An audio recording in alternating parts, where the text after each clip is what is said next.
let me touch to start. How many of you guys heard of the term called CDR? Raise a hand. CDR, okay? So CDR represents content disarm and reconstructions. The basic concept is you take a Word document file, you take a Office document files, you break the files into small pieces, examine it, take out the bad stuff, reconstruct it back. So that's the basic concept of CDR. What we're going to do today, we're going to walk through a presentation about what CDR do, how we give out some examples about how CDR is going to effectively prevent your system. So let's get started.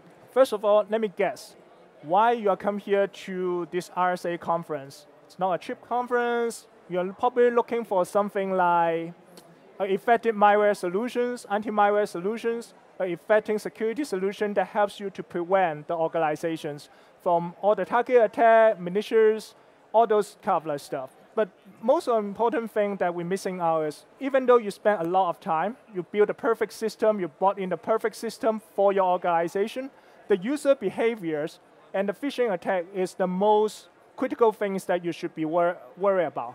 All these things is a very user-specific, it's social engineering. It attests your users. It builds attacks based on human behaviors. It's very difficult. Regardless how much money, how many resources you spend on this one, the output is pretty minimum. And especially on the modern days, a lot of these malware attack techniques have been very, very targeting and evasion on sandbox, like junkos, obfuscations, ciphers. All those technologies pretty well defined. And another thing to take in consideration is all these tools is very, very cheap and easy to be used. You can find nearly a full tutorial. The dark legs is very easy. The bar for you to actually create attack on this using this kind of technology is pretty cheap. Some of them are even free. Even though you bring all these things, it's very easy to get attacked. It's very dangerous. We all understand that. We're all aware of that. And everybody think they have a good IT team. But the problem is your IT team is often very likely already burdened.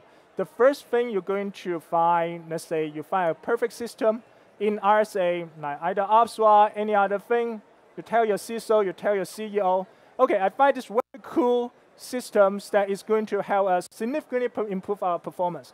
But then your CEO, your IT, your CISO talk to your IT hack. The first response they're likely going to get you is, oh, unfortunately, I don't have the resource. I don't have the time because I already have like maybe 2 million alerts in my SOC systems, that pending to review.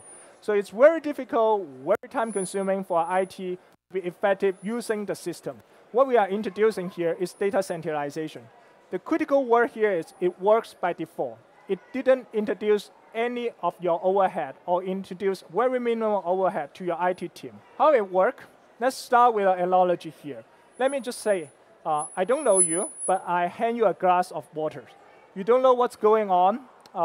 You don't know whether I'm a good guy. You don't know whether I'm a bad guy. All you get is a glass of water. And you don't know whether it's good, whether it's bad. What you do is you boil it. You use a coffee maker, you use something, trying to kill the virus, trying to take out all the bad stuff out of it. And then you get a glass of water that you feel free to drink.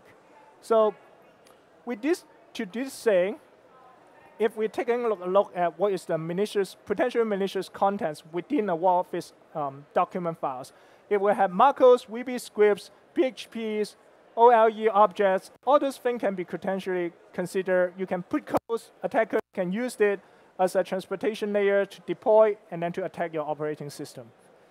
And CDR, when we actually look at Wikipedia, what's the definition? What is the actual, let's say, dictionary definition of the CDR? It removes potential malicious contents from the file, removes all the disapproved file components.